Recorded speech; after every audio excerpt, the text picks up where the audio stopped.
The millionaire only dated models until his new employee walked into his office and stole his heart. She never thought a single elevator ride could change everything, but it did. Maya Rodriguez pressed the button for the 45th floor, watching the numbers climb as her heart hammered against her ribs. The glass elevator of Hawthorne Enterprises shot upward through Manhattan's steel and concrete jungle, each floor bringing her closer to a life she'd never imagined possible. 3 months ago, she was changing her grandfather's medication schedule in their cramped Chicago apartment. Now she stood in a designer building that touched the clouds, wearing her only good blazer and carrying a briefcase that had cost her 2 weeks of grocery money. The elevator door slid open with a whisper, revealing a reception area that looked like something from a luxury magazine. Floor-to-ceiling windows showcased the city sprawling below, while modern art hung on pristine white walls. Everything screamed money, the kind Maya had only seen in movies. "You must be Maya," said a woman behind the marble reception desk. Her smile was warm but professional. "I'm Delilah, Mr. Hawthorne's scheduling coordinator. He's waiting for you." Maya nodded, her mouth suddenly dry. She'd researched Blake Hawthorne obsessively over the past week. Forbes called him Manhattan's golden boy. The Wall Street Journal dubbed him the king of luxury development. But every article mentioned the same thing: his legendary collection of supermodel girlfriends and his ice-cold approach to business. Delilah led her through a corridor lined with photographs of gleaming skyscrapers and architectural awards. "Quick tip," she whispered as they walked. "He doesn't like small talk. Stick to business. Keep your answers short. And whatever you do, don't mention his personal life." They stopped before massive oak doors. Delilah knocked twice, then opened them without waiting for a response. "Mr. Hawthorne, your new executive assistant is here." Maya stepped inside and felt her breath catch. The office was enormous, with one entire wall made of glass overlooking Central Park. A mahogany desk dominated the space, flanked by leather chairs that probably cost more than her annual rent. But it wasn't the luxury that stopped her cold. It was him. Blake Hawthorne stood with his back to them, silhouetted against the window. Even from behind, he commanded attention. Broad shoulders filling out a charcoal suit, dark hair perfectly styled, posture radiating the kind of confidence that came from never hearing the word no.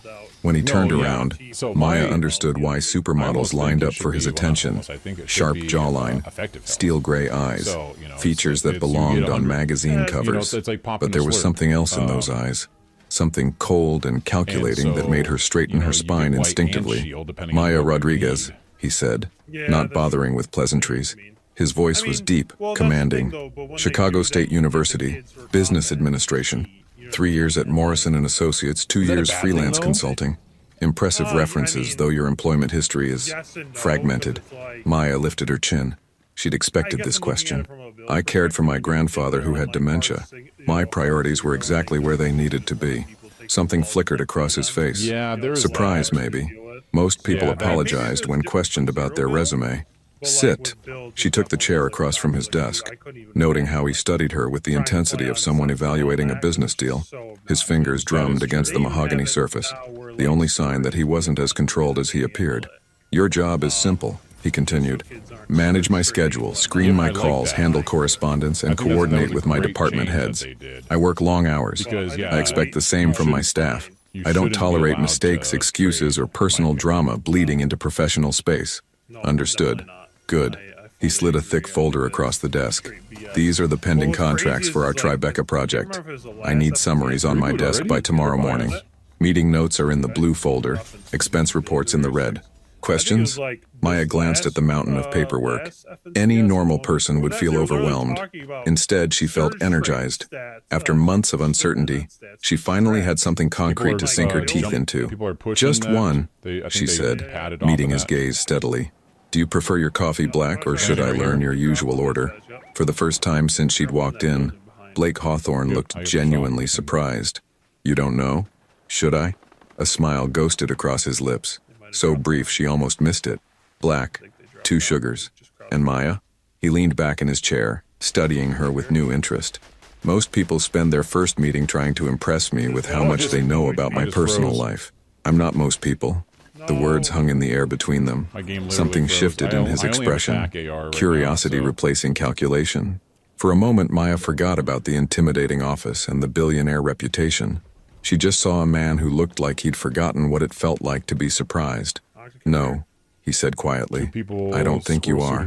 As Maya gathered the folders and stood to leave, she caught him watching her with an intensity that made her pulse quicken. At the door, she turned back. "Mr. Hawthorne, I'll have those summaries ready by 8 a.m. Is there anything else you need?" He was silent for so long she wondered if he'd heard her. Then, almost to himself, he murmured, "I'm not sure yet." But as the oak doors closed behind her, Maya couldn't shake the feeling that everything had just changed, and neither of them was ready for what came next. Maya arrived at 7:47 a.m. with coffee that was still steaming and answers that would shake his world. The Hawthorne Enterprises lobby buzzed with early morning energy as Maya stepped off the elevator, balancing a tray of coffee and a leather portfolio that had seen better days. She'd been awake since 5, poring over contracts in her studio apartment in Queens, taking notes by lamplight while the city slept around her. The Tribeca project wasn't just another development. It was Blake's attempt to revolutionize affordable luxury housing in Manhattan, and the numbers told a story he probably didn't want to hear. Delilah looked up from her computer with surprise. "You're early. He doesn't usually get in until 8:30, I know." Maya had done her homework, but I wanted to review the Peterson and Associates contract one more time before our meeting. "Smart girl." Delilah's smile was genuine this time. "Fair warning, though, he's been here since 6. Something about the downtown zoning committee rejecting our initial proposal. He's not in the best mood." Maya nodded, straightening her blazer. She'd bought it at a consignment shop in Chicago, but it fit well enough to pass in a building where assistants wore Prada. "Thanks for the heads up." The oak doors to Blake's office stood slightly ajar. Maya knocked softly and heard his distracted, "Come in," from inside. She pushed the door open to find him hunched over his desk, tie loosened, sleeves rolled up, surrounded by what looked like architectural blueprints and legal documents. His usually perfect hair was disheveled, like he'd been running his hands through it. "Your coffee," she said, setting the cup on his desk. "And the contract summaries you requested." Blake glanced up, and for a moment, Maya saw exhaustion flicker across his features before his usual composure snapped back into place. "You're early. The Peterson contract had some irregularities I wanted to double-check." She opened her portfolio and pulled out a neat stack of papers. "I've highlighted the concerning clauses in yellow and cross-referenced them with the zoning requirements you're fighting downtown." Something in his expression shifted. He set down his pen and really looked at her for the first time that morning. "Irregularities? Section 12, subsection 4. They're asking for a completion guarantee that's standard for residential projects, but unusual for mixed-use developments like yours. It could leave you liable for delays caused by city permit issues, which, given this morning's zoning rejection, seems particularly relevant." Blake reached for the contract, his fingers brushing hers as he took the papers. The brief contact sent an unexpected jolt through Maya's system, and from the way his eyes widened slightly, she wasn't the only one who felt it. "How did you—" He flipped through the pages, scanning her notes. "This would have cost us millions if the permits get delayed again. I may not have a law degree, but I know how to read the fine print." Maya tucked a strand of dark hair behind her ear, suddenly self-conscious under his intense scrutiny. "I also took the liberty of researching similar projects Peterson and Associates handled in the past 3 years. Their track record with mixed-use developments is concerning." Blake leaned back in his chair, studying her with the same focus he'd probably used to build his empire. Most executive assistants would have just summarized the obvious clauses and called it a day. "I'm not most executive assistants." "No," he said quietly, echoing his words from the day before. "You're definitely not." For a moment, silence stretched between them. Maya became acutely aware of everything. The way morning light streamed through the floor-to-ceiling windows, the faint scent of his cologne mixing with coffee, the fact that Blake Hawthorne was looking at her like she'd just solved a puzzle he'd been working on for years. Her phone buzzed with a text message breaking the spell. Maya glanced at it and felt her heart sink. Grandpa fell again. At ER. Nothing broken but scared. Aunt Carmen Blake must have noticed her expression change. "Problem?" Maya hesitated. Yesterday he'd made it clear that personal drama had no place in his office, but the worry must have shown on her face because his tone softened slightly. "My grandfather," she said finally. He's not well. My aunt just texted from the hospital." She expected him to dismiss her concerns, maybe remind her about professional boundaries. Instead, Blake surprised her again. "Go." "I'm sorry?" "Go to Chicago. Handle whatever you need to handle." He pulled out his phone. I'll have the company jet ready in an hour. Maya stared at him. Mr. Hawthorne, I can't accept. You just saved me millions of dollars with work you did on your own time. His voice was matter of fact, but there was something else there. Something that sounded almost like kindness. The jet would just sit in the hangar anyway. She struggled for words. Thank you. I'll work remotely and... Maya. The way he said her name made her look up. Just take care of your family. The contracts will still be here when you get back. As she gathered her things, Blake called out one more time. Maya? That coffee was perfect. She smiled, despite everything. Just black, 2 sugars. Nothing complicated about it. But as the office doors closed behind her and she hurried toward the elevator, Maya couldn't shake the feeling that everything about Blake Hawthorne was far more complicated than it appeared, and she was just beginning to understand why. She thought she'd left Manhattan behind for 3 days until her phone rang at midnight in a Chicago hospital waiting room. Maya pressed her back against the cold hospital wall, phone pressed to her ear as Blake's voice cut through the sterile silence of the ICU corridor. It was past midnight, and her grandfather had finally fallen asleep after hours of confusion and fear. She'd been sitting in the same plastic chair for 6 hours, still wearing the clothes she'd thrown on before catching his private jet that morning. Maya, I know it's late, but I need to ask you something. His voice sounded different, tired, almost uncertain. Maya glanced around the empty hallway, making sure she wouldn't disturb any patients. Of course. What's wrong? The Peterson contract. You were right about everything. There was a pause, the sound of papers rustling. My legal team spent all day going through your notes. We pulled out of the deal an hour ago. Despite her exhaustion, Maya felt a spark of satisfaction. Good. That project would have buried you the moment the city started playing hardball with permits. That's not why I'm calling. Another pause. Maya, how did you know to look for those specific clauses? Most corporate lawyers wouldn't have caught what you caught. Maya shifted in her chair, suddenly aware that this conversation felt different from their usual professional exchanges. There was something vulnerable in Blake's voice, like he was trying to solve a puzzle, and she held the missing piece. My grandfather, she said quietly, glancing toward his room. Before the dementia got bad, he was a construction foreman in Chicago, worked on dozens of mixed-use projects downtown. He used to tell me stories about developers who got burned by bad contracts, how one tiny clause could destroy a man's life's work. She smiled sadly. I guess I learned to read between the lines from the master. Silence stretched between them. Maya could hear the faint sounds of New York traffic through Blake's phone, while around her the hospital hummed with its own quiet rhythm. How is he? Blake asked finally. Scared, confused. He keeps asking for my grandmother, but she's been gone for 10 years.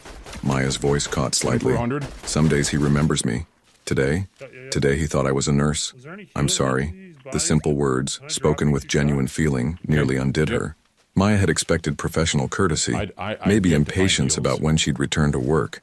She hadn't expected compassion from the man who supposedly dated supermodels and fired employees without blinking. Blake, she started, then stopped. Using his first name felt intimate somehow, like crossing a line they'd been dancing around since yesterday. What is it? Why did you really call?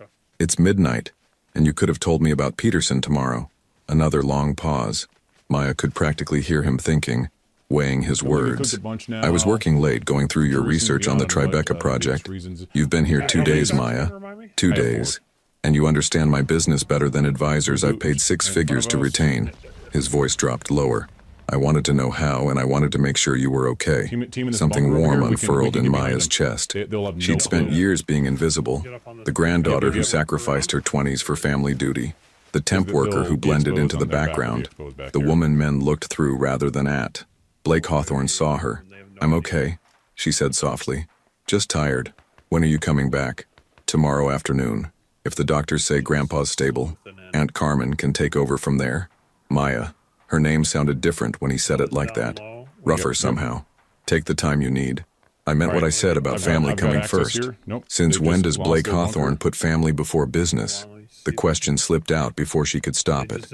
Maya immediately regretted the boldness, but Blake surprised her with a low chuckle. Since my new assistant started teaching me things I apparently never learned. He paused.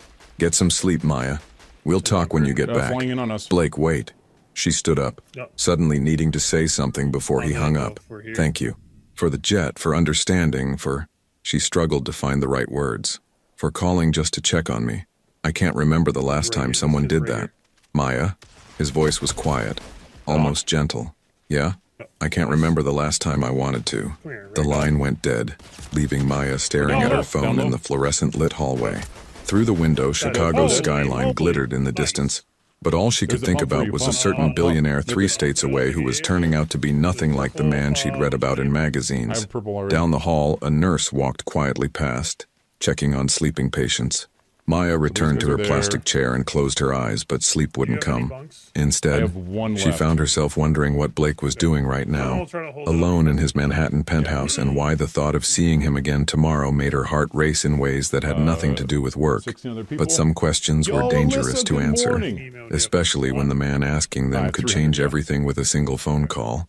She never expected to find him waiting in the lobby when she returned, but there he was, looking completely out of place and absolutely perfect. Maya pushed through the revolving doors of Hawthorne Enterprises at 3:15 on Thursday afternoon, her small carry-on bag dragging behind her and exhaustion weighing heavy on her shoulders.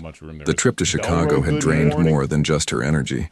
Watching her grandfather struggle to remember her name had reminded Maya exactly how fragile everything she cared about really was. She planned to slip quietly up to the 45th floor, check her emails, and ease back into the controlled chaos of Blake's world. What she didn't expect was to find Blake himself standing near the reception desk, talking quietly with Delilah while checking his watch every few seconds.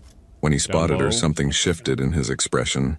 Relief, maybe, or something deeper that Maya couldn't quite name. "You're back," he said, crossing the lobby in long strides. Up close, she could see the tension around his eyes, the way his usually perfect tie sat slightly askew. "I said I'd be back today." Maya studied his face, noting details she'd never allowed herself to notice before. The slight stubble along his jaw, the way his charcoal suit brought out the silver flecks in his gray eyes. "Is everything okay? You look worried," he finished for her. "Yeah, I was." The admission hung between them like a confession. Delilah, pretending not to eavesdrop from behind her marble desk, suddenly became very interested in her computer screen. "Mr. Hawthorne, you didn't need to—" "Blake," he interrupted quietly. "When we're not in meetings, just—" "Blake." Maya nodded, suddenly aware that they were standing closer than strictly professional. She could smell his cologne, something expensive and understated that probably cost more than her monthly Metro card. "How's your grandfather?" "Stable." Confused, but stable. Maya managed a small smile. "He had a moment of clarity yesterday morning. Asked me if I was still chasing after that boy from high school." She laughed softly. "I told him I'd moved on to chasing after bigger challenges." Blake's mouth quirked upward. Bigger challenges?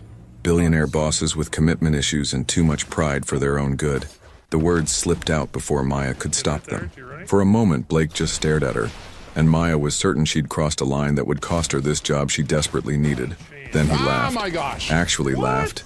Deep and genuine. The sound echoing through the lobby in a way that made several employees turn to stare. When was the last time anyone had heard Blake Hawthorne laugh? "Fair assessment," he said, still grinning. "Though I prefer selective about personal investments." Same thing. Not even close. They stood there for another beat, something electric crackling in the space between them. Maya became acutely aware that half the lobby was watching their interaction with fascination. In a building where Blake was known for his ice-cold professionalism, this easy banter was probably headline news. "I should get upstairs," Maya said finally. "I'm sure my desk is buried under contracts and phone messages." Actually, Blake glanced around the lobby, seeming to notice their audience for the first time. "Walk with me?" Without waiting for an answer, he headed toward the elevator bank. Maya followed, her heart doing something complicated as the elevator doors closed and left them alone in the mirrored space. "The Peterson deal fell through completely," Blake said as they rose toward the 45th floor. "My legal team is still trying to figure out how you caught what they missed." "Experience," Maya said simply. "No." Blake turned to face her fully. "It's more than that. You see things, Maya. Patterns, problems, solutions. You think 3 steps ahead." The elevator dinged softly as they reached their floor. "I've been in business for 15 years, and I've never had an assistant who understood my work the way you do after 3 days." The doors opened, but neither of them moved. Maya felt pinned in place by the intensity of his gaze.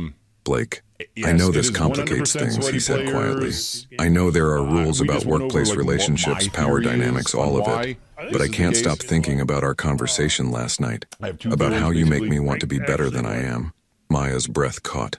What are you saying? I'm saying that for the first time in my life, I care more about keeping someone around than I do about keeping control. His voice dropped lower. And that scares the hell out of me. The elevator doors started to close, but Blake caught them with one hand, never breaking eye contact with Maya. Have dinner with me tonight, he said. Not as my assistant, as Maya. Yeah, Maya was felt just the weird. world tilt slightly. 3 days ago, she'd been just another temp worker struggling to make ends meet in Chicago. Now Blake Hawthorne, the man who dated that sucks. supermodels and graced the My covers of shock business put me, magazines, like, was asking her to somehow dinner into with the the kind of ravine, vulnerability as she'd opposed never to expected to going see from towards him. Blake, when you were like, oh, someone's she on me. looked down So at I her wrinkled shocked, travel and I clothes, went then down back up at his perfectly with tailored it suit. instead of up. We're from different worlds. Maybe, he said, stepping closer. But maybe that's exactly what I need. As they finally stepped off the elevator and into the familiar chaos of the 45th floor, Maya couldn't shake the feeling that everything was about to change. The question were you was saying whether that she was you brave enough took to let it, 25 white, or if the or distance that- between their Oh, worlds it was was- too great to bridge, no matter how much her heart Oh, wanted yeah. to I try. mean, maybe- She I had don't 20 think I minutes gave to him decide time if to she was pop a brave sword, enough to but fall, maybe, but I hit him and he with was 3 about to show shotgun her it was shots. worth the risk. I hit him with Maya 3 stood in shotgun front of her shots, tiny so- bathroom mirror in Queens, holding up maybe 2 he dresses that popped his represented the sum total of her also. nice dinner wardrobe. The navy blue one was safe, professional enough for a business dinner, modest enough to maintain boundaries. The There were burgundy kids one in was school, different. yeah. It hugged her curves in ways like that my made her kids feel just beautiful and started their dangerous, Christmas break the today. kind of dress a Today's woman their wore first when day. she was ready to take risks. Her phone buzzed with a text And from the Blake. slurps don't last Car will that be there at fast. They're 7. not that Don't fast. overthink this, don't overthink this. Easy for him to say. He probably had a closet full of designer suits and women throwing themselves at him every day. Maya had been on exactly 3 real dates in the past 2 years, and none of them had been with billionaires who could change her life with a single conversation. She chose the burgundy dress. Yeah. The black car that picked her up looked like something from a movie. Sleek, expensive, with a driver who held the door open and called her Miss Rodriguez, like she belonged in this world. As they glided through Manhattan traffic toward the Upper East Side, Maya watched the city transform from her working-class neighborhood to tree-lined streets where buildings had doormen and history. The restaurant Blake had chosen wasn't what she expected. Instead of some flashy establishment with celebrity chefs and paparazzi, it was a small Italian place you see tucked people? between a bookstore and a flower shop. Warm light spilled from windows, and through the glass, Maya could see exposed brick walls lined with wine bottles and couples talking intimately over candlelit tables. Blake was waiting outside, and when he saw her step out of the car, his expression changed completely. Gone was the controlled businessman from their office encounters. This man looked stunned. Maya. He said her name like a prayer, his eyes taking in the way the burgundy fabric moved with her curves, the way she'd left her dark hair loose around her shoulders instead of pulled back in her usual professional style. You look different, she supplied, suddenly self-conscious. Beautiful, he said simply. You look beautiful. Inside, the hostess led them to a corner table that felt private despite the bustling restaurant around them. Blake had traded his usual power suit for dark jeans and a gray sweater that made his eyes look like storm clouds. For the first time since Maya had met him, he looked approachable, human. This isn't what I expected, Maya said, glancing around at the intimate space. What did you expect? Something flashy, expensive, the kind of place where supermodels go to be seen. Blake's jaw tightened slightly. Is that what you think of me? That I'm only interested in flash and show? Maya studied his face, noting the genuine hurt in his expression. I think you're more complicated than the magazines make you seem. But Blake, let's be honest. I've seen the photos. The women you usually date don't work as executive assistants in Queens.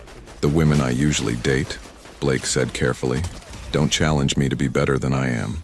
They don't save me millions of dollars by reading contracts at midnight, or call me out when I'm being an ass to my employees, or make me realize that what I thought was living was just existing. A waiter appeared with wine, giving Maya a moment to process Blake's words. When they were alone again, he leaned forward, his voice dropping to that intimate tone that made her pulse race. Maya, I need you to understand something. Those women you've seen in the tabloids, they were distractions. Beautiful, accomplished distractions, but that's all they were. None of them ever made me want to be the kind of man worth loving. And I do? You make me want to be the kind of man your grandfather would approve of. The kind who shows up not because he has to, but because he can't imagine being anywhere else. Maya felt her careful walls beginning to crumble. Blake, I know this is crazy, he continued, reaching across the table to cover her hand with his. The touch sent electricity shooting up her arm. I know we've known each other for less than a week. I know I'm your boss and this complicates everything. But Maya, I can't pretend I don't feel this. Feel what? Like I've been sleepwalking for 37 years and you're the first thing that's made me want to wake up. Maya stared at their joined hands, his larger, tanned from weekend sailing, wearing a watch that cost more than her annual salary, hers smaller, with a tiny scar from helping her grandfather fix a fence last summer. Two different worlds, touching across a candlelit table in a small Italian restaurant where the owner's grandmother had probably served the same recipes for 50 years. This is insane, she whispered. Completely. You could have anyone. I don't want anyone. I want you. The words hung between them like a bridge waiting to be crossed. Maya thought about her small apartment, her student loans, her grandfather who needed care, and an aunt who worked double shifts to pay for it. Then she looked at Blake, really looked at him, and saw something she hadn't expected to find in a billionaire's eyes. Hope, vulnerability, the same scared excitement she felt in her own chest. Okay, she said quietly. Okay. Okay, let's see what happens when a girl from Chicago falls for a man who owns half of Manhattan. Blake's smile was brilliant, transforming his entire face. Maya Rodriguez, you have no idea what you've just started. But as the evening unfolded around them, sharing stories over pasta, laughing until other diners turned to look, talking until the restaurant began closing around them, Maya realized that maybe, just maybe, she was exactly where she belonged. Even if it scared her more than anything she'd ever done in her life. She thought the hardest part would be admitting her feelings, until Monday morning brought reality crashing back with the force of a Manhattan thunderstorm. Maya stepped off the elevator at 8:15 a.m., still glowing from a weekend that felt like a dream. After dinner Friday night, Blake had walked her through Central Park, talking until the city lights blurred around them like stars. Saturday, he'd shown up at her Queens apartment with coffee and bagels, sitting on her tiny fire escape while she told him stories about growing up with her grandfather. Sunday, they'd spent hours in his penthouse library, not the showpiece Maya expected, but a real room filled with worn books and comfortable chairs, where Blake admitted he went when the pressure of his empire became too much. Now back in the familiar chaos of Hawthorne Enterprises, Maya felt the weight of what they'd started settling over her like morning fog. The elevator doors opened to reveal Delilah already at her desk, but she wasn't alone. A stunning blonde in a cream-colored designer suit stood beside her, tapping perfectly manicured nails against the marble surface with obvious impatience. Finally, the woman said, turning as Maya approached. You must be the new assistant. I'm Scarlett Winters. She extended a hand with the confidence of someone accustomed to being recognized. Blake's friend. Maya knew that name. Scarlett Winters, supermodel, socialite. The woman who'd been photographed with Blake at last month's Met Gala benefit. The woman whose Instagram account Maya definitely hadn't stalked after their first dinner. Maya Rodriguez, she replied, shaking Scarlett's hand and noting the way the woman's eyes assessed everything from Maya's department store blazer to her sensible shoes. Mr. Hawthorne is expecting you? Scarlett's laugh was like wind chimes, beautiful and slightly sharp. Blake doesn't expect me, darling. I simply arrive. We have that kind of relationship. Before Maya could respond, Blake's office doors opened and he stepped out, stopping short when he saw Scarlett. Something flickered across his face. Surprise, then something that looked almost like annoyance. Scarlett, what are you doing here? Surprised to see me? Scarlett moved toward him with practiced grace, her hand trailing along his arm in a gesture that spoke of intimate familiarity. I was in the neighborhood after my Vogue shoot. Thought we could grab lunch, talk about the Hampton Charity Gala next weekend. You know, the one where I'm supposed to be your date? Maya felt something cold settle in her stomach. The Hampton Charity Gala. She'd seen it on Blake's calendar. She'd assumed it was business. Blake's eyes found Maya's over Scarlett's shoulder, and she saw something there. Regret, maybe, or frustration. But he didn't correct Scarlett's assumption. He didn't say anything at all. Of course, he said finally. Why don't we discuss it in my office? As they disappeared behind the oak doors, Maya sank into her desk chair, her hands trembling slightly as she powered up her computer. The weekend suddenly felt like a mirage. Too beautiful, too perfect to be real. This was reality. Blake Hawthorne moved in a world of charity galas and supermodel dates, while Maya Rodriguez filed his contracts and answered his phones. An hour later, Scarlett emerged from Blake's office looking satisfied in the way of someone who'd gotten exactly what she wanted. She paused at Maya's desk, her smile sharp as a blade. "You know," she said conversationally, "Blake goes through assistants quickly, usually when they start thinking they're more important than they actually are."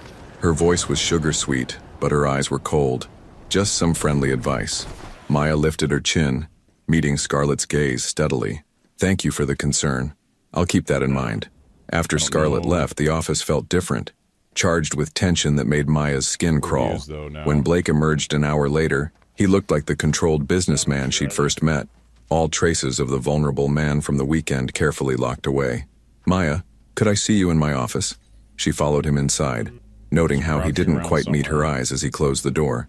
"About this weekend, Mr. Hawthorne," Maya interrupted, the formal title feeling like armor. "You don't owe me any explanations, I understand the situation. Do you?" He turned to face her, and Maya saw conflict warring in his expression. "Because I'm not sure I do. You have obligations. A life that existed long before I walked into this office, I get it. Maya, it's not that simple. Isn't it?" She fought to keep her voice steady.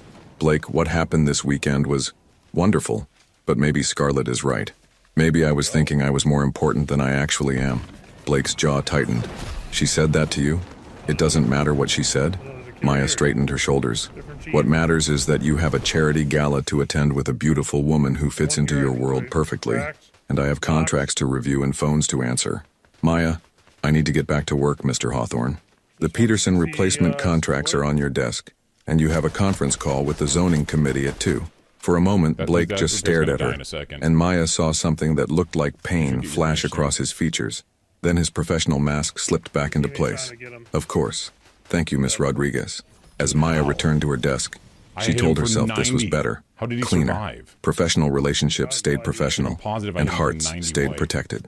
But as she buried herself in spreadsheets and phone calls, she couldn't shake the feeling that she just walked away from something that could have changed everything. And from the way Blake avoided her eyes for the rest of the day, she suspected he felt the exact same way. She never expected to find him sitting alone in his office at midnight, but sometimes the most powerful men are the loneliest of all. Maya had forgotten her phone charger at her desk, a simple mistake that brought her back to the 45th floor long after the building had emptied. The security guard knew her by now, the assistant who worked late, who cared about details that others missed. He waved her through with a tired smile, and Maya rode the elevator up through floors of darkened offices and empty conference rooms. The executive floor was bathed in shadows, lit only by the glow of emergency exit signs and the city lights streaming through floor-to-ceiling windows. Maya expected to grab her charger and leave, but as she passed Blake's office, she noticed light seeping under the oak doors. She knocked softly. "Blake, it's Maya. Come in." She found him slumped in his leather chair, tie discarded, shirt sleeves rolled up, staring out at the Manhattan skyline with a glass of whiskey in his hand. The confident billionaire was gone, replaced by a man who looked exhausted in ways that had nothing to do with work. "You're working late," Maya said, though she could see no papers on his desk, no computer screen glowing with spreadsheets. "I'm not working." Blake's voice was rough, different. "I'm thinking. Badly." Maya hesitated in the doorway. 3 days had passed since their conversation about Scarlett and the charity gala. 3 days of careful professionalism, of avoiding eye contact, of pretending that weekend in his library had never happened. But seeing him like this, vulnerable and alone, shattered her resolve to keep things strictly business. "Can I sit?" Blake gestured to the chair across from his desk. Maya settled into it, noting the way the city lights played across his features, highlighting the tension around his eyes. "How was the gala?" she asked quietly. Blake's laugh was bitter. "Perfect. Absolutely perfect. Scarlett looked stunning. I made all the right speeches, wrote all the appropriate checks. Everyone said we made a beautiful couple." He took a sip of whiskey. "It was everything it was supposed to be. But I spent the entire night thinking about a woman in a burgundy dress who makes me laugh until I forget why I built all these walls in the first place." Maya's heart stopped. "Blake, do you know what Scarlett said to me tonight, Maya? She said we should make it official. Get engaged. She's got the whole thing planned out. Spring wedding in the Hamptons, reception at her family's estate, guest list full of celebrities and politicians. Blake set down his glass and finally looked at her. She said it would be perfect for both our careers. And what did you say? I said I needed time to think about it. Because that's what a smart businessman would do, right? Evaluate all the angles, consider the benefits, make the logical choice. Maya felt something crumble inside her chest. That sounds practical. Practical. Blake stood up abruptly, moving to the window. You know what's not practical, Maya?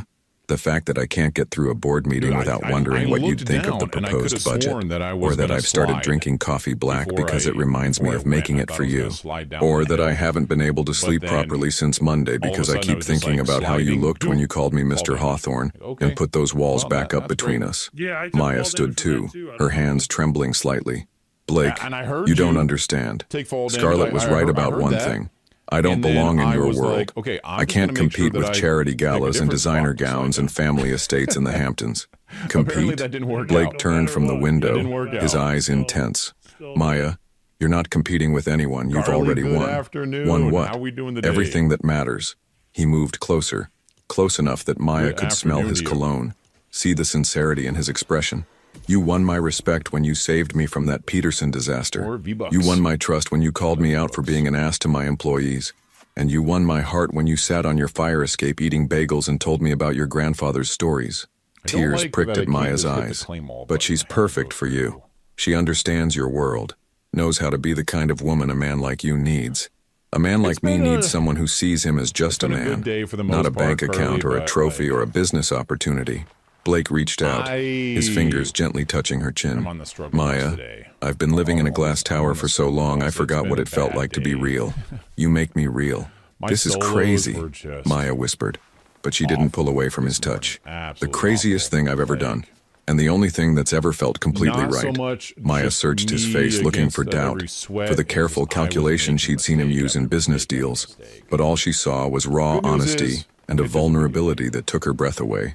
What about Scarlett? The engagement? There's not going to be an engagement. There's not going to be a spring wedding or a reception with celebrity guests. Because I finally figured out what I want, Maya. And it's not a perfect life that looks good in magazines. What do you want? Blake's smile was soft, transforming his entire face. I want Sunday mornings in a tiny apartment in Queens. I want someone who challenges me to be better, who isn't impressed by my money but loves me anyway. I want conversations that last until 3 a.m. and coffee that tastes like home. His thumb traced across her cheek. I want you, Maya Rodriguez. Just you. As the city glittered around them through the floor-to-ceiling windows, Maya realized that sometimes the most important decisions weren't made in boardrooms or at charity galas. Sometimes they were made in empty offices at midnight, when two hearts finally found the courage to admit what they'd known all along. But first, she had one more question that would determine everything. She had one question that could either build the bridge between their worlds or burn it down forever. Maya looked into Blake's eyes, seeing hope and vulnerability and something that looked dangerously like love. The city sparkled around them through the floor-to-ceiling windows, Manhattan's lights creating a constellation that made everything feel possible. But Maya had learned that possibility and reality were two very different things. Blake, she said softly, her voice barely above a whisper, before I answer, before we do this, I need to know something, anything.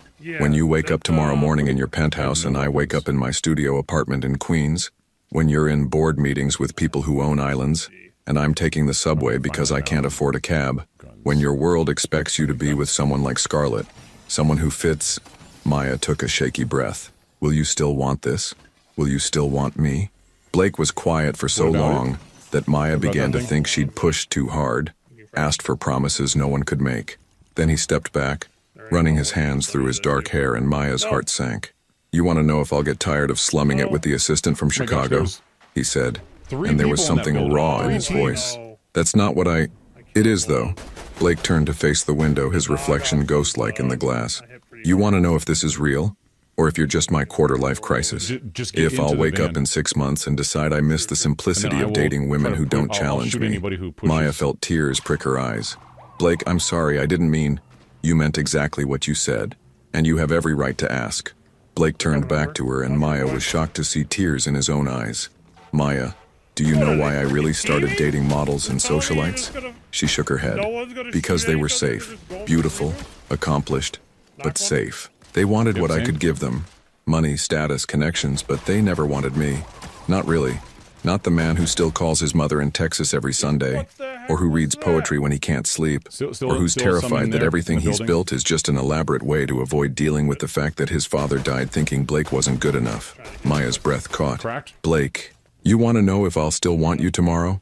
Maya, I've been running from wanting anyone for 15 years, but with you. He moved closer, his hands coming up to frame her face. With you, I want to stop running.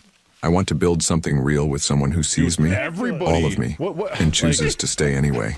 Your world. My world is whatever I make it, and I want to make it big enough for both of us. Blake's thumbs traced across her cheekbones. Maya, I'm not asking you to become someone different.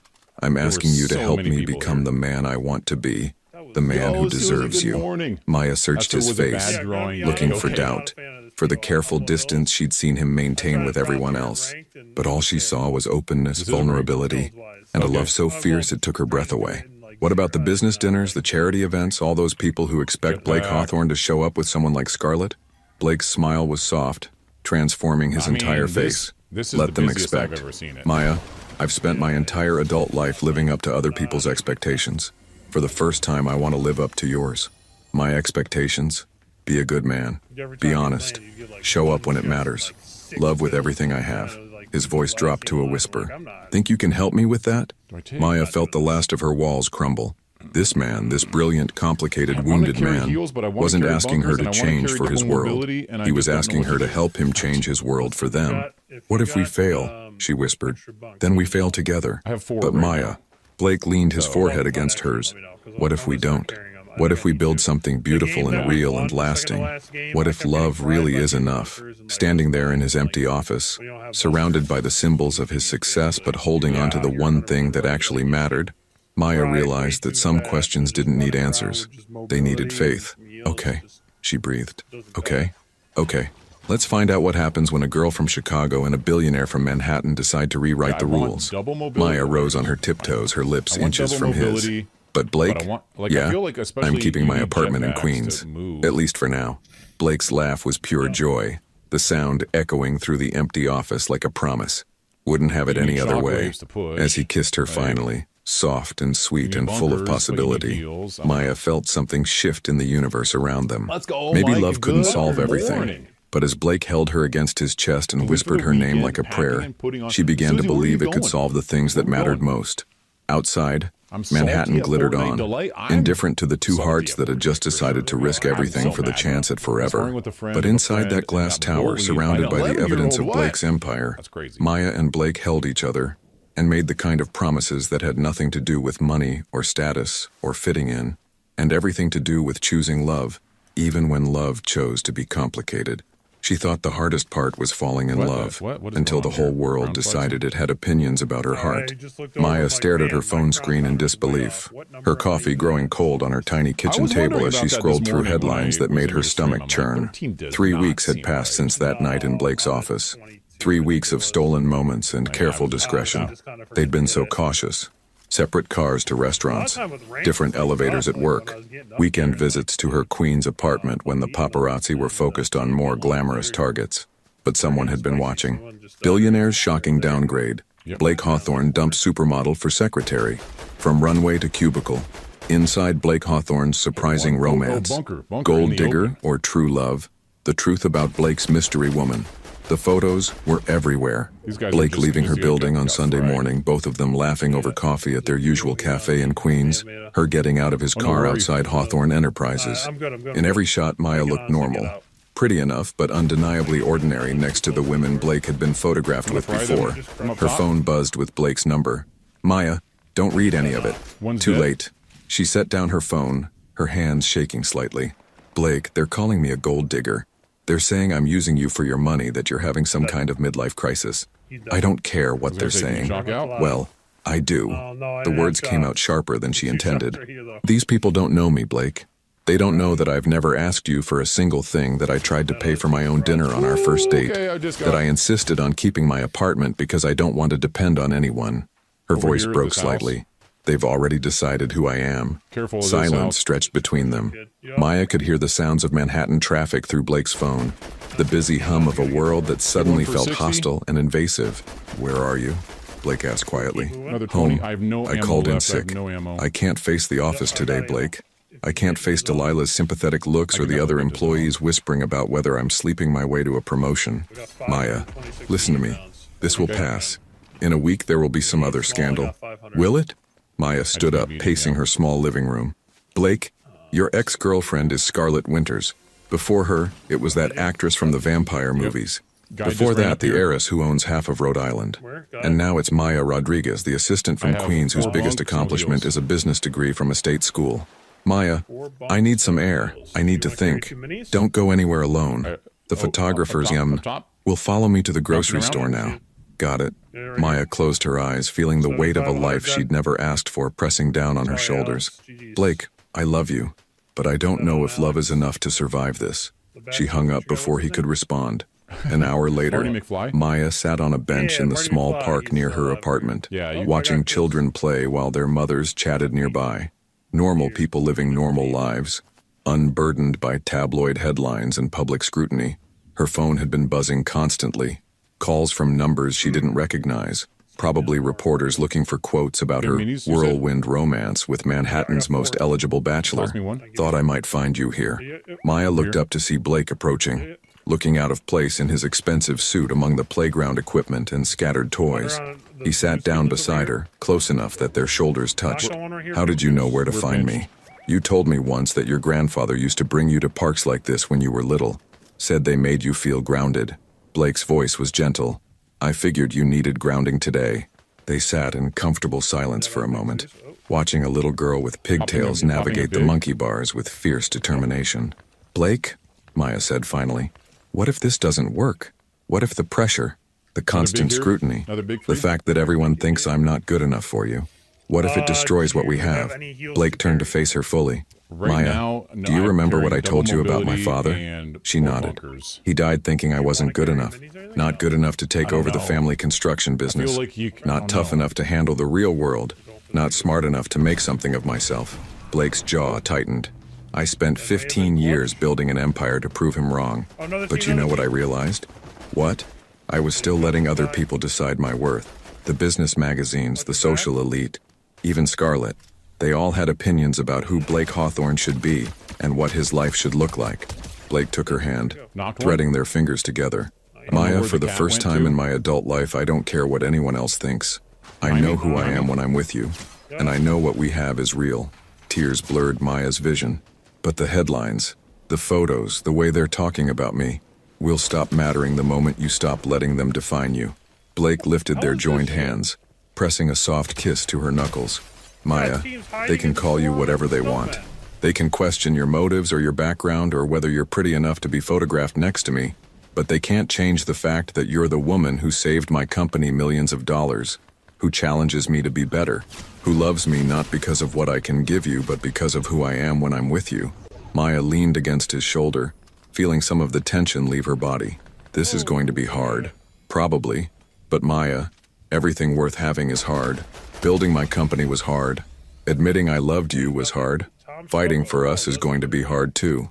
Blake's arm tightened around her. But I'd rather fight for something real with you than have something easy with anyone else. As they sat together in the small Queens Park, surrounded by the sounds of everyday life, Maya realized that Blake was right. The headlines would fade, the photographers would find new targets, and the world would move on to the next scandal. But what they had, this quiet love that made them both better, would remain. Okay, she said finally. Okay? Okay, let's give them something real to write about. Blake's smile was brilliant. Maya Rodriguez, you have no idea what you've just started. But as he kissed her right there on the park bench, surrounded by children's laughter in the warm afternoon sun, Maya realized she was exactly where she belonged, no matter what the headline said. She never imagined that the Metropolitan Museum would become the place where a billionaire would choose love over everything else. But some moments are worth rewriting all the rules. 6 months after their first kiss in Blake's office, Maya stood before her bathroom mirror in her Queens apartment, smoothing down the emerald silk dress that Blake had insisted on buying for tonight's charity gala. The same gala where he'd originally planned to appear with Scarlett, where Manhattan's elite would gather to see and be seen, where their relationship would face its biggest test yet. You don't have to do this, Blake had said that morning, his arms wrapped around her as they watched the sunrise from her tiny fire escape. We could skip it entirely, disappear to that little bed and breakfast upstate you love. But Maya had spent 6 months learning that love wasn't about hiding.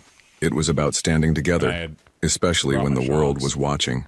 Her phone buzzed with a text from Blake. Cars downstairs, ready to show Manhattan what real love looks like? Maya smiled, grabbing her purse. A vintage clutch her grandmother had carried, not a designer bag that cost more than most people's rent. Tonight she was going as herself. The Metropolitan Museum had been transformed into a glittering wonderland for the Children's Hospital benefit. Red carpet stretched up the iconic steps, lined with photographers whose camera flashes created a constellation of light against the evening sky. Maya felt her heart hammer as their car approached, knowing that in moments, their relationship would be displayed for the world to judge. Blake squeezed her hand. Whatever happens in there, remember, I chose you. Not because you're convenient or safe or what people expect, because you're you. The car door opened and Blake stepped out first, straightening his tuxedo before turning to help Maya. The moment her feet touched the red carpet, the cameras exploded in a frenzy of flashes and shouted questions. Blake, is this serious? Maya, how does it feel dating Manhattan's most eligible bachelor? Are you planning to get married? Blake's arm tightened around Maya's waist, but he didn't hurry her along. Instead, he stopped, turning to face the crowd of reporters with the confidence of a man who had nothing to hide. Ladies and gentlemen, he said, his voice carrying easily over the chaos, I'd like you to meet Maya Rodriguez. Not my assistant, not my temporary distraction, but the woman I love. The woman who taught me that success isn't measured by the size of your bank account or the number of magazine covers you grace. It's measured by how much you're willing to risk for what really matters. A reporter thrust a microphone forward. Blake, what do you say to critics who claim this relationship is just a publicity stunt? Blake's smile was brilliant. I say they've obviously never been in love, because if they had, they'd know that when you find someone who makes you want to be the best version of yourself, you don't care what anyone else thinks. As they moved through the museum's grand halls, Maya felt the weight of hundreds of eyes upon them. She recognized faces from magazine covers and society pages, women who looked like they'd stepped off runways, men who owned sports teams and media empires. This was Blake's world, and she was an outsider looking in. But Blake never left her side. When socialites made subtle comments about her background, he responded with stories about her intelligence and strength. When business associates questioned her qualifications, he detailed how she'd saved his company millions. When Scarlett Winters appeared, stunning in white designer silk, Blake politely introduced Maya as the love of my life. Without hesitation, the evening's pinnacle came during the auction portion. Blake had bid successfully on several items, but when the auctioneer announced the final lot, a week at a luxury resort in Tuscany, something shifted in Blake's demeanor. Ladies and gentlemen, our final item tonight, 7 days at the Villa San Michele, valued at $50,000. Do I hear an opening bid? Hands shot up around the room as the bidding escalated quickly. Maya watched, mesmerized by the casual way these people threw around money that could pay her rent for 2 years. $75,000, called out a tech mogul from California. $100,000, countered a real estate heiress. Blake raised his paddle. $200,000. The room fell silent. Even for this crowd, $200,000 for a vacation was excessive. Blake, Maya whispered, that's too much. But Blake was already standing, his voice carrying clearly through the hushed museum hall. Actually, I'd like to change my bid. He turned to Maya, his eyes shining with an emotion she couldn't quite name. I bid $200,000 and I'd like to donate the trip to the hospital staff, because the real prize I'm hoping to win tonight isn't a vacation. Maya's breath caught as Blake dropped to one knee right there in the middle of Manhattan's most elite charity gala. The room erupted in gasps and whispers, but Blake's attention was entirely focused on Maya. Maya Rodriguez, he said, pulling a small velvet box from his jacket pocket. 6 months ago, you walked into my office and changed everything. You taught me that love isn't about finding someone who fits into your world. It's about finding someone worth rebuilding your world around. Tears blurred Maya's vision as Blake opened the box to reveal a ring that wasn't ostentatious or flashy, but perfect, a simple solitaire that caught the light like a promise. You've never asked me for anything, but I'm asking you for everything. Will you marry me? Will you let me spend the rest of my life proving that some things are more valuable than money, more lasting than fame, more real than anything I ever thought I wanted? The museum had gone completely silent. Maya was aware of hundreds of people watching, of cameras recording this moment for tomorrow's headlines, of the fact that her answer would be dissected and analyzed by strangers. But all she could see was Blake, the man who'd learned to love not in spite of their differences but because of them. The man who'd chosen her not once but over and over again, in small moments and grand gestures alike. Yes, she whispered, then louder. Yes! As Blake slipped the ring onto her finger and kissed her while the museum erupted in applause, Maya realized that fairy tales weren't about perfect people living perfect lives. They were about real people choosing to love bravely, publicly, completely. And as Blake spun her around in the middle of the Metropolitan Museum, surrounded by Manhattan's elite who were finally witnessing something genuine, Maya knew that their greatest adventure was just beginning. Because when you choose love over fear, when you choose authenticity over expectation, when you choose each other over everything else, that's when the real magic begins. Forever starts now. 2 years later, Maya still took the subway to work, but now it was by choice, not necessity. The morning sun streamed through the floor-to-ceiling windows of the penthouse as she sat at the kitchen island, laptop open, reviewing contracts for the newest Hawthorne Enterprises project, affordable housing development in Queens, her old neighborhood. Blake had surprised everyone by shifting his company's focus towards sustainable, accessible housing, a decision the business world initially questioned, but now praised as visionary. You know, Blake said, appearing behind her with 2 cups of coffee, still black, still 2 sugars. Most wives of billionaires don't commute to work on public transportation. Maya smiled without looking up from her screen. Most wives of billionaires don't serve as senior vice president of community development either.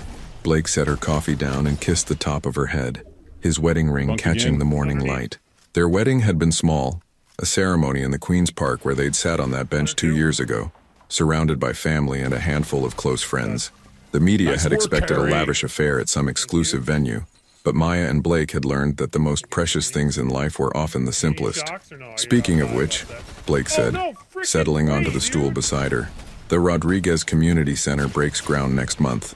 Maya looked up from her laptop, her heart swelling with pride and disbelief. The community center, named after her grandfather, a place where local kids could get tutoring, job training, and mentorship, had been Blake's wedding gift to her. Not diamonds or designer clothes, but a legacy that would outlast both of them.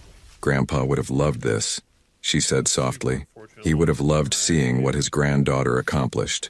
Blake took her hand, thumb tracing over her wedding ring, a simple band that matched his engraved with the coordinates of that Queen's Park. Maya, do you ever miss it? Miss what? The simplicity. Before all this, when you were just Maya Rodriguez from Chicago, and I was just your impossible boss. Maya considered the question, looking around the penthouse that had become their home. It was beautiful, yes, but what made it special weren't the expensive furnishings or the Manhattan views.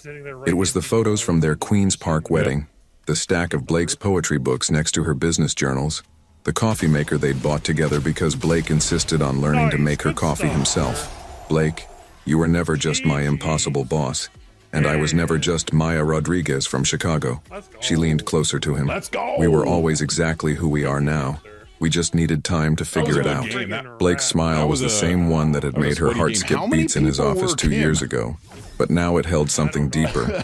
Contentment, security, the quiet joy of a man who'd found his home in another person. Besides, Maya added with a grin, I still live in Queens. It was true. They'd kept her old apartment, transforming it into Blake's writing retreat. Some evenings, they'd escape there from the demands of Manhattan society, sitting on the fire escape like they had in the beginning, talking until the city went quiet around them. The elevator chimed, announcing their car's arrival to take them to work. As they gathered their things, Blake caught Maya's hand. Mrs. Hawthorne? Yes, Mr. Hawthorne? I love you. Just as much as I did that night in my office, that day in the park, that moment at the Met. More, actually. Maya rose on her tiptoes to kiss him, tasting coffee and promises and the sweetness of a love that had weathered every storm. I love you too, just as much as I did when you were my impossible billionaire boss, and I was your stubborn assistant who wouldn't be impressed by your money. As they rode the elevator down to street level, Maya caught their reflection in the mirrored walls. Okay, Blake he was in his playing with perfectly plan? tailored suit, Awesome. her in a dress Oh, that and was they were both elegant Harry but Potter? understated, That's so cool. both of them wearing expressions That's of so quiet cool. happiness Poor- that no amount of money poor could clan buy. guy. They'd learned that fairy tales weren't about princes rescuing princesses or poor girls marrying rich men. He wasn't even They were like about two with imperfect Evan. people choosing to build something beautiful together, one day at a time. Are you The gonna elevator game or are you doors gonna opened replay? onto No, the I was bustling looking at lobby of replay. I their was building, looking to see where who, Delilah waved from the concierge desk, who and the Evan doorman was greeted them playing with with. genuine warmth. Maya headed toward the subway entrance, while Blake walked to his waiting car, playing with their his paths mod diverging grandma. as they did every morning. Oh, okay. But tonight they'd come home to each other. Jeez, They'd share like- dinner and dreams and the kind of quiet intimacy that turned houses into homes. That was They'd just plan a the community sweaty, center's opening sweaty- ceremony and argue playfully about weekend plans and fall this asleep in guy, each other's arms, this, Swung grateful You for the kid ordinary was the magic other of one. I choosing just love like, every what? single day. That was the one who Maya was just paused at the subway entrance, looking back to see crouching. Blake He was a watching her solo. from beside I mean, his car. he had a He decent, blew her a amount of kiss, kills that game. the same Like 10 gesture he'd made every 10 morning wins. for 2 years, and she caught it with a laugh, tucking it close But to yeah, her as a heart. solo, there's- Some love stories ended with, That's kind of- and they kind of lived happily scary. ever after. But Maya and Blake's story was different. It continued with, and they chose each other again and again GGs. through happiness That and was a really good challenge, game. Oh, through platinum. ordinary Tuesdays and extraordinary dreams. Platinum, let's It go. continued with the Platinum. quiet understanding that the best Have you ever love hit wasn't the one kind that before? conquered Any all break obstacles in I a don't dramatic think so. finale. No, I It was generally the kind that don't grew play stronger ranked, with each small choice because I each found shared pubs- coffee, Trying it? each pubs to morning be when they fun. woke up and decided that this, no, I mean, this now that I beautiful, hate pubs, complicated, perfectly imperfect life would they built definitely- together was exactly where they definitely belonged. play Forever ranked didn't over start with a pubs wedding now. or a Like, I would be proposal or a fine. dramatic declaration and I in front of would hundreds of totally people. understand if I was Forever in started Unreal with two lobbies, hearts deciding that love, having the sweat real fest. love, was worth choosing You know, every like, single I day. can And for understand Maya that, Rodriguez but Hawthorne and Blake Hawthorne, get forever that in was pubs, just it's beginning. just like, What would you it's have done just in supposed Maya's to be place? the casual Would you have been brave mode, enough to and love I someone shouldn't from a have to, completely like, different be world? going crazy Your the whole participation in time. the channel is very important. Please leave your opinion in the comments. Yeah. Thank you for watching. And like I said, If you because enjoyed the the thing story, was, like, Redo the please set. subscribe to I our feel channel gosh, dude, and leave a what? comment below letting us know what you thought. That's- Your feedback and support mean What a are you lot to us. powering? Stay tuned for more exciting stories. You know what I mean?